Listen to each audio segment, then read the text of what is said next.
नमस्कार, मैं हूं आशीष त्रिपाठी आपके साथ। और छात्र छात्राओं और अभिभावकों के लिए सबसे पहली और बड़ी खबर आपको बता दें, जहां मध्य प्रदेश में 10वीं और 12वीं के परीक्षा देने के बाद लाखों छात्र छात्राओं और अभिभावक परिणाम का इंतजार कर रहे हैं। उन छात्रों के लिए, अभिभावकों के लिए यह सबसे जरूरी खबर 10th और 12th यानी 10वीं और 12वीं का परीक्षा परिणाम 25 मई तक आने की उम्मीद है। न्यूज 18 से स्कूल शिक्षा मंत्री इंदर सिंह परमार ने कहा कि 10वीं कक्षा की कॉपीज के मूल्यांकन का काम लगभग पूरा हो चुका है।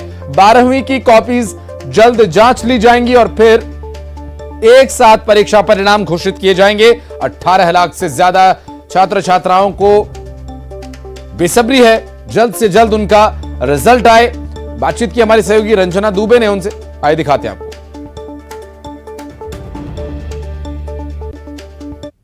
बोर्ड परीक्षाओं का रिजल्ट 25 मई तक जारी होगा। स्कूल शिक्षा मंत्री इंदर सिंह परमार ने कहा कि 25 मई तक रिजल्ट घोषित होगा।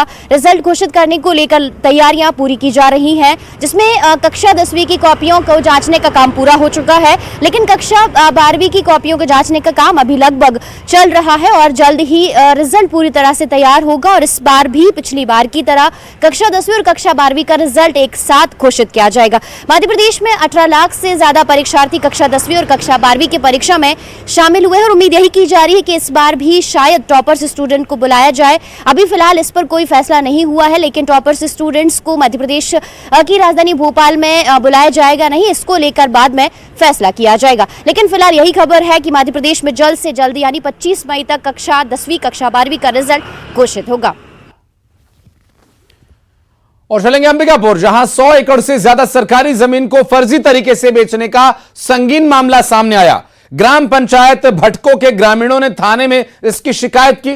खाद्य मंत्री अमरजीत भगत के निजी सचिव और कांग्रेस नेताओं पर यह आरोप लगा है। आरोप है कि 100 एकड़ गोचर भूमि को अवैध तरीके से बेचा गया। मामला संगीन है और गंभीर भी, लिहाजा खाद्य मंत्री अमरजीत भगत ने इस पूरे मामले की जांच के निर्देश दिए हैं। श्रवण महंत ये समझाएंगे कि जमीन की फर्जी रजिस्ट्री का मामला आखिर क्या है। सरगुजा जिले के बतौली ब्लॉक अंतर्गत ग्राम पंचायत भोटको और करदना के सैकड़ों ग्रामीण बतौली थाना पहुंचे और शिकायत की है कि उनके गांव के शासकीय भूमि के दस्तावेजों में छेड़छाड़ कर कुछ लोगों ने अपने जमीन को अपने नाम करा लिया गया है और कुछ जमीन को बेच दिया गया है। पूरा आरोप ग्रामीणों ने खाद्य मंत्री अमरजीत भगत के पीए और कुछ कांग्रेसी नेताओं पर लगाया है। ग्रामीणों का कहना है कि ये जो पूरे शासकीय जमीन को कूट रचना कर अधिकारियों से मिली भगत कर पूरे जमीन को अपने परिवार के नाम से करा लिया गया है। इस बात की जानकारी भूया पोर्टल से ग्रामीणों को लगी और जानकारी लगने के बाद ग्रामीण थाने पहुंचे हैं और इसकी शिकायत थाने में की है और ये कहा है कि अगर दोषियों पर कार्रवाई नहीं होती है तो उग्र आंदोलन की चेतावनी भी दे रहे हैं। इधर खाद्य मंत्री को जानकारी लगने के बाद खाद्य मंत्री अमरजीत भगत ने कलेक्टर और तमाम राजस्व के अधिकारी को ये निर्देश दिया है कि इस जमीन के फर्जीवाड़े की जाँच की जाए और जो भी इसमें दोषी होगा उस पर कार्रवाई की जाए। मैं श्रवण कुमार महंत, न्यूज 18 छत्तीसगढ़, अंबिकापुर। और मध्य प्रदेश में एक बार फिर एक नामचीन जगह का नाम बदल दिया गया है। भोपाल नगर निगम ने राजधानी के ऐशबाग स्टेडियम का नाम बदल दिया है। अब बीजेपी के वरिष्ठ नेता दिवंगत कैलाश सारंग के नाम पर यह स्टेडियम का नाम होगा और कैलाश सारंग हॉकी स्टेडियम अब यह कहलाएगा। इसके साथ ही जहांगीराबाद चौराहे से पुल पात्रा तक के मार्ग का नाम बदलकर बाबूलाल गौर के नाम पर कर दिया गया है। बाबूलाल गौर मार्ग इसका नाम किया गया है। और इधर लाल घाटी से सुल्तानिया तक मार्ग को शहीद ग्रुप कैप्टन वरुण सिंह के नाम पर रखने का प्रस्ताव रखा गया। इसके पहले भी प्रदेश सहित राजधानी की कई जगहों के नाम बदले जा चुके हैं। नगर निगम के आदेश और प्रस्ताव से संबंधित पूरी जानकारी दे रहे हैं हमारे सहयोगी जितेंद्र शर्मा। भोपाल में कई जगह के नाम परिवर्तन किए गए हैं। ऐशबाग स्टेडियम अब कैलाश सारंग हॉकी स्टेडियम के नाम से जाना जाएगा। वहीं कई सड़कों के नाम भी बदले गए हैं। स्वर्गीय बाबूलाल गौर के नाम पर भी सड़क जानी जाएगी। इसके अलावा स्वर्गीय लाल बहादुर शास्त्री मार्ग भी कहलाया जाएगा। इसके अलावा कैप्टन वरुण के नाम पर भी सड़क का नामकरण किया गया है। अब विपक्ष यही सवाल खड़े कर रहे हैं कि नाम बदलने से क्या विकास हो जाएगा, और ये सारी बातों को लेकर अब विपक्ष लगातार नगर निगम और सरकार पर हमलावर हो चुका है। कैमरा पर्सन दीपक कुमार के साथ जितेंद्र शर्मा, न्यूज 18 भोपाल। और इधर भिलाई स्टील प्लांट में आए दिन हादसे होते ही रहते हैं। इन हादसों में लोगों की जान भी जाती है। 25 अप्रैल को प्लांट के SMS 2 के कास्टर में हुए हादसे में झुलसे 4 मजदूरों के इस मामले ने अब तूल पकड़ लिया है। मामले में औद्योगिक स्वास्थ्य और सुरक्षा विभाग ने ईडी वर्क्स और फैक्ट्री मैनेजर्स को शो कॉज नोटिस जारी किया है। साथ ही 7 दिनों के भीतर जवाब देने को कहा गया है। बार बार होने वाले हादसे क्या दरअसल सुरक्षा में लापरवाही की वजह से होते हैं? क्या इस नोटिस के बाद प्लांट में मजदूरों की सुरक्षा के लिए कोई पुख्ता कदम उठाए जाएंगे? क्या हादसों का सिलसिला थम पाएगा? मिथिलेश ठाकुर हमारे सहयोगी दे रहे हैं जानकारी। भिलाई इस्पात संयंत्र हादसा मामले में अब कार्रवाइयां की गाज गिरना शुरू हो गई है। औद्योगिक स्वास्थ्य एवं सुरक्षा विभाग ने भिलाई इस्पात संयंत्र के ईडी वर्क्स और वहां के जो मैनेजर है उसको शोकॉज नोटिस जारी किया है और 7 दिनों के भीतर जवाब मांगा है। यदि जवाब संतोषजनक नहीं हुआ तो आगे की कार्रवाई की जाएगी। आपको बताना चाहूंगा कि भिलाई इस्पात संयंत्र के SMS 2 के कास्टर नंबर 6 में एक घटना घटित हुई थी जब वेल्डिंग करते हुए 4 मजदूर बुरी तरह से झुलस गए थे। इस पूरी घटना की जांच की जा रही है। औद्योगिक स्वास्थ्य एवं सुरक्षा विभाग इस पूरे मामले की जांच कर रहा है और जांच में कई लापरवाहियां भी सामने आई है। इसके तहत जब घटना हुई थी उसके बाद में वहां के मैनेजर को सस्पेंड कर दिया गया था। उसके बाद में अब 2 लोगों को शोकॉज नोटिस जारी किया गया है।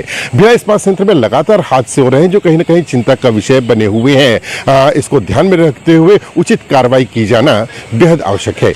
न्यूज 18 छत्तीसगढ़ के लिए भिलाई से मिथिलेश ठाकुर। और छत्तीसगढ़ में मौसम भीगा भीगा है। दिन भर की भीषण गर्मी के बाद शाम होते ही गरज चमक के साथ बारिश हो रही है।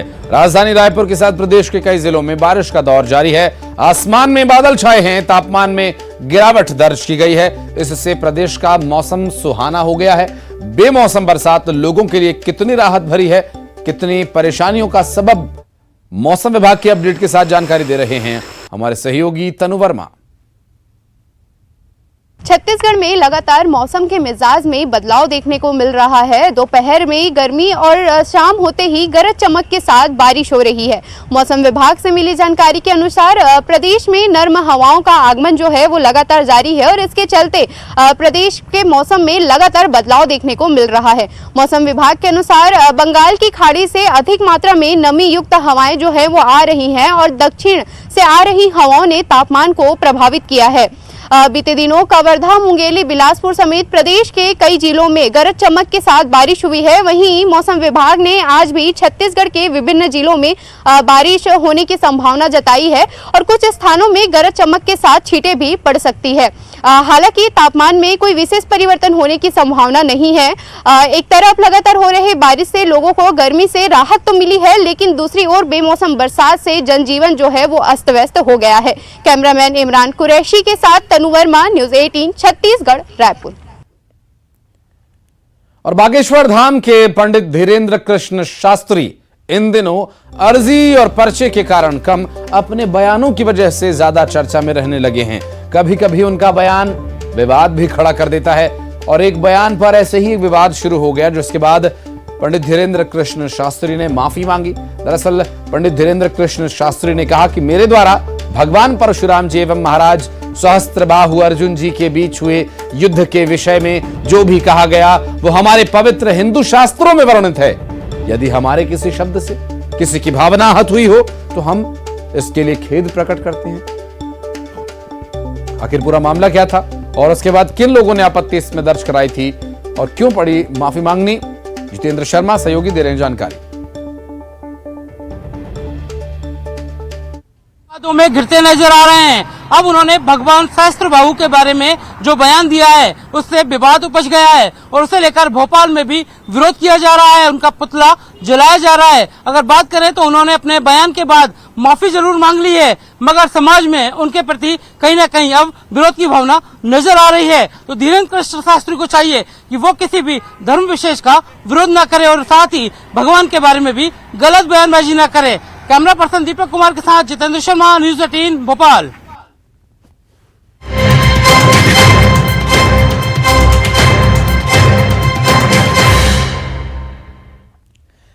और भिलाई से बड़ी खबर, कथावाचक पंडित प्रदीप मिश्रा की प्रेस कॉन्फ्रेंस, धर्म परिवर्तन, हिंदू राष्ट्र सहित कई विषयों पर विचार रखे, नक्सलियों को हिंसा का रास्ता छोड़ने का संदेश दिया और राजनीति में जाने की इच्छा नहीं जताई। उनका यह कहना है कि राजनीति में जाने की इच्छा नहीं है, भारत पहले से ही हिंदू राष्ट्र है। भिलाई में शिव महापुराण कथा कह रहे पंडित प्रदीप मिश्रा 1 मई तक यहां पर कथा कहेंगे और भिलाई में शिव महापुराण कथा का आयोजन किया गया है।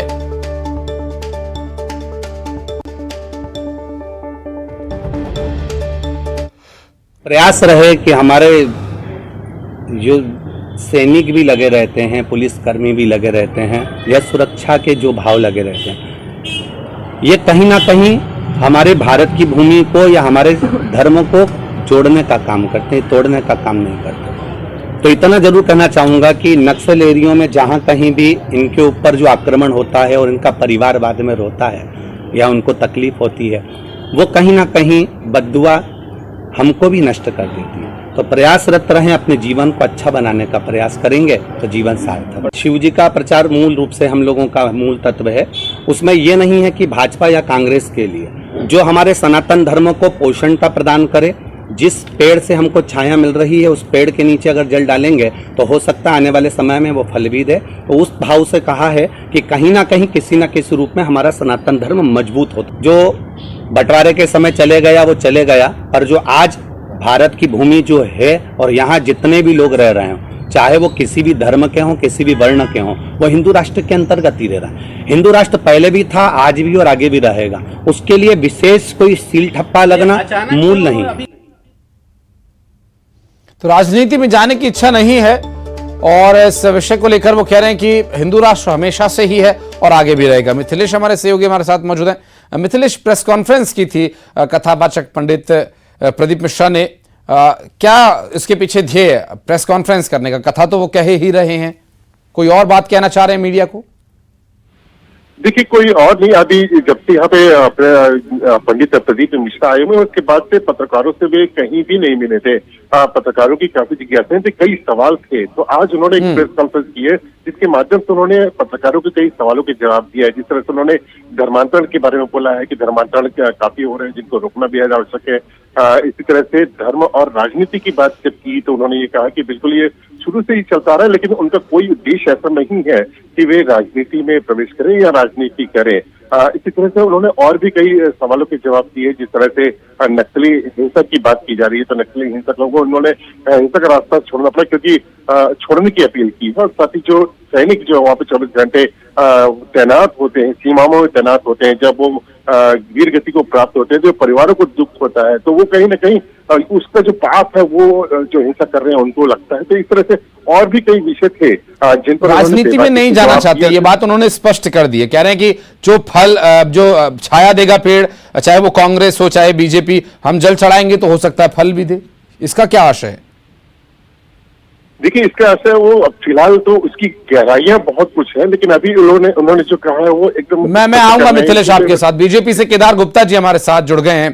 केदार जी, पंडित प्रदीप मिश्रा, काफी बड़ी संख्या में लोग उन्हें सुनते हैं, शिवपुराण की कथा कहते हैं, आप भी जानते होंगे, कह रहे हैं कि हिंदू राष्ट्र तो हमेशा से था, आगे भी रहेगा और कांग्रेस और बीजेपी से मतलब नहीं है। जो पेड़ छाया देगा, सनातन धर्म को पोषित करेगा, हम तो उसे जल चढ़ाएंगे, हो सकता है फल भी दे दे। आप क्या आशय रखते हैं, क्या समझते हैं इस बयान से सर? निश्चित रूप से हिंदू संस्कृति है, परंपरा है, धर्म नहीं है।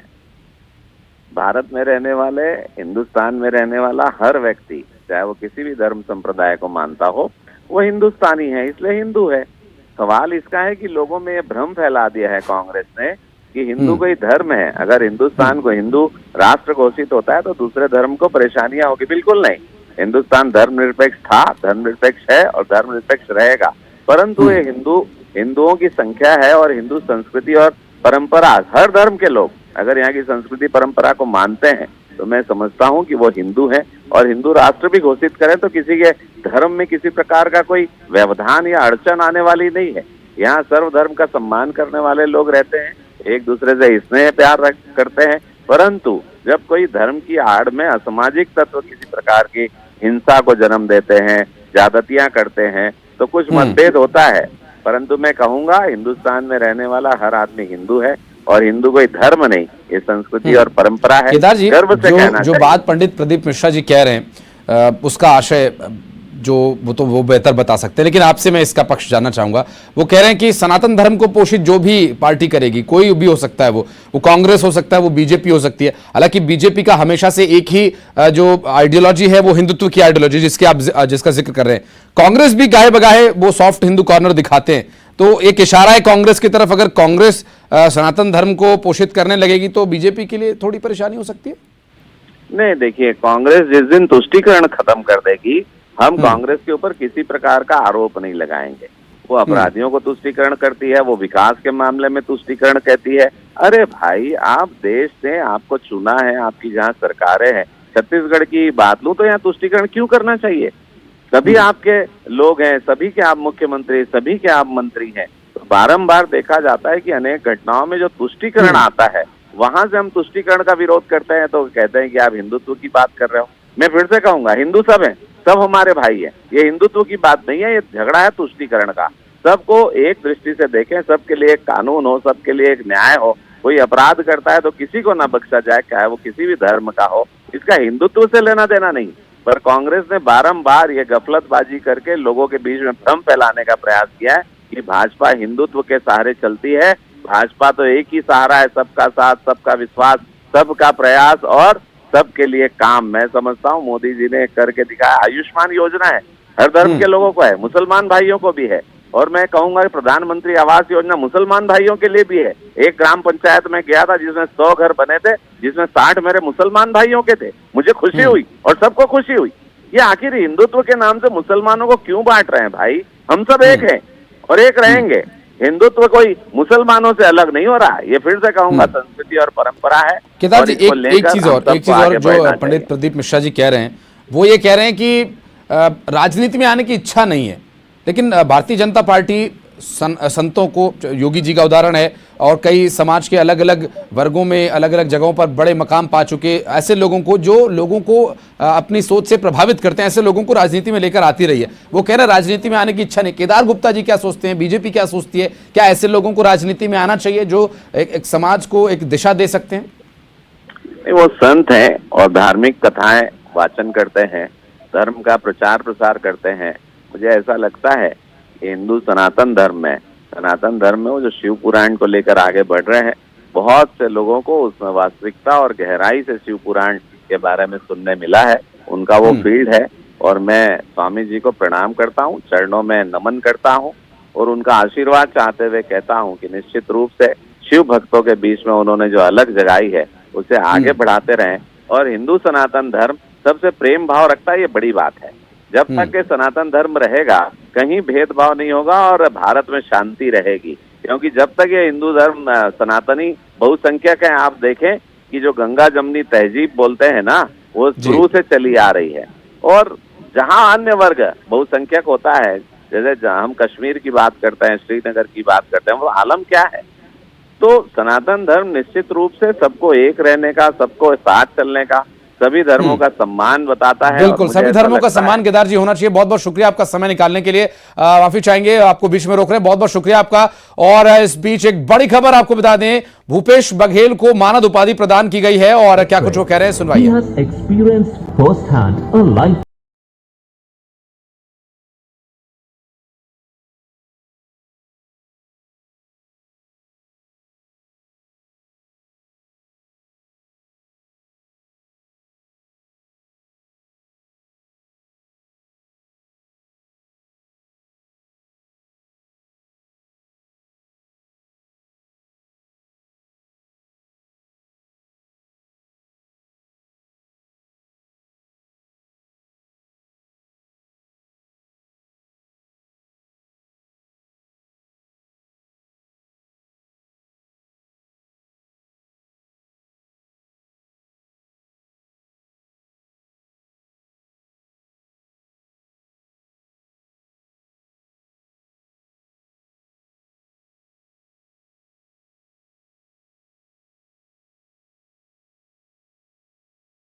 बहुत बहुत बधाई आदरणीय हमारे मुख्यमंत्री महोदय को।